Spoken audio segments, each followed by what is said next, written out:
First off, I got to hire Kevin Fry to do my presentation slides because those were really good. And Joe, I'm a little disappointed. I was expecting with your comedic background and the debate, the theory of the debate, that you'd be coming out with your best Candy Crowley costume. But anyways.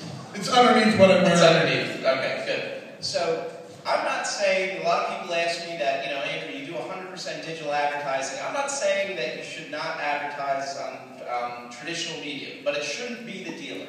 It should be the manufacturer at the Tier 1 level and your ad association at the Tier 2 level. Every car that's wholesale to you has those advertising dollars built into it. If they weren't advertising, the cars would just cost less to the consumer, and then, yeah, the dealer would have to advertise in traditional media.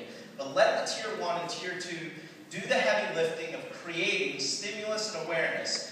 We don't live in a world where if you're driving down the street, you hear a commercial for a new Hyundai Sonata, you rush to your local Hyundai dealer right away and go check out the Sonata. If you see a billboard for a McDonald's hamburger and you're hungry, sure, you're going to go down and drive and find your next McDonald's and get that hamburger, but we're selling cars here. And so traditional advertising creates stimulus and awareness. It drives people to the internet to do more research on those vehicles. I love it when a competitor in the same brand advertises on traditional media in my market, because all that's doing is it's creating more awareness for the brand that I'm carrying. And then when I shine on the internet, I'm going to get that sale, not the dealer that wasted their money on traditional media advertising.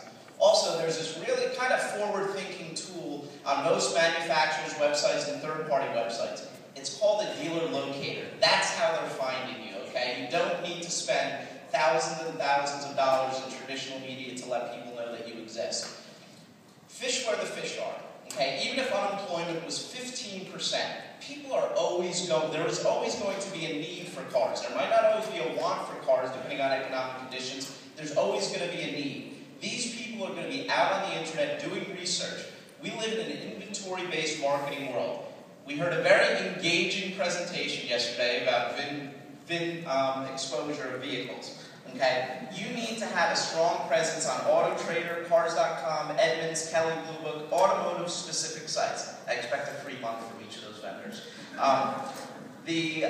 Those people that are going to these sites, they're not going to check sports scores. They're not going to check the weather or their email. They're doing research on cars. Have to have a strong presence on those sites. You need a strong online reputation. Before you do anything else, even if you are going to do traditional advertising, build a strong online reputation. Third-party reviews are becoming more and more powerful. It's going to add so much credibility to all the advertising that you do with a strong online reputation.